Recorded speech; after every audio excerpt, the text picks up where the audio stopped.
एक बार की बात है, शाम में एक दर्जी के मालिक ने एक कहानी सुनाई।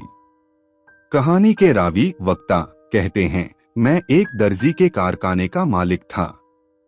मेरी एक पड़ोसी थी जिसके पति की मौत हो गई थी और उसके 3 यतीम बच्चे थे। एक दिन वो मेरे कारखाने में आई और कहने लगी, ए फला, मेरे पास एक सिलाई मशीन है जिस पर मेरे शौहर काम करते थे और हम उस पर काम करना नहीं जानते।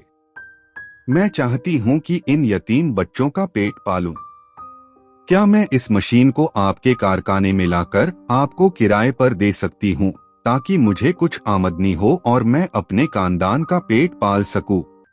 मैं उसकी बात सुनकर शर्मिंदा हो गया और शर्म कभी भी बुराई की तरफ नहीं ले जाती। मैंने कहा, बहन बिल्कुल, आप इसे मेरे पास भेज दें। जब उसने मशीन लाई तो मैंने देखा कि वो बहुत पुराना मॉडल था और किसी काम का नहीं था। लेकिन मैं उस औरत का दिल नहीं तोड़ना चाहता था। मैंने उससे पूछा, बहन, आप इस मशीन का किराया क्या लेना चाहती हैं?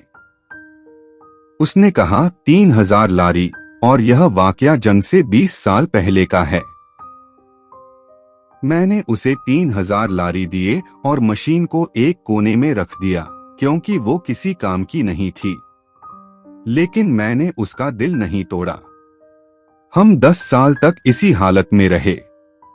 हर महीने जमील आती और मशीन का किराया लेती, जबकि मशीन कारखाने के एक कोने में पड़ी रहती और कोई काम नहीं करती थी।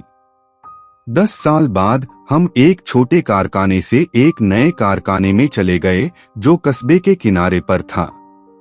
जब हम सामान बदल रहे थे तो मैंने कहा, जमील की मशीन भी ले जाओ। कारखाने की मैनेजर ने कहा, सर, हमें जमील की मशीन की क्या जरूरत है? क्यों उसे ले जाएं? मैंने कहा, यह तुम्हारा काम नहीं, बस उसे ले जाओ। दिन और साल गुजरते गए, फिर जंग शुरू हो गई और खुदा की कसम, उस इलाके में सब कुछ तबाह हो गया सिर्फ मेरे कारखाने के। जंग की वजह से जमील से राब्ता खत्म हो गया। हमने बहुत कोशिश की मगर उसका कोई पता नहीं चला। हर बार जब हम उसके नंबर पर फोन करते तो वो बंद होता। मेरी कारखाने की मैनेजर मुझे छोड़कर यूरोप चली गई। 2 महीने बाद उसने मुझे फोन किया और कहा, मैंने एक ख्वाब देखा है और मैं चाहती हूँ कि आप उसे सुने।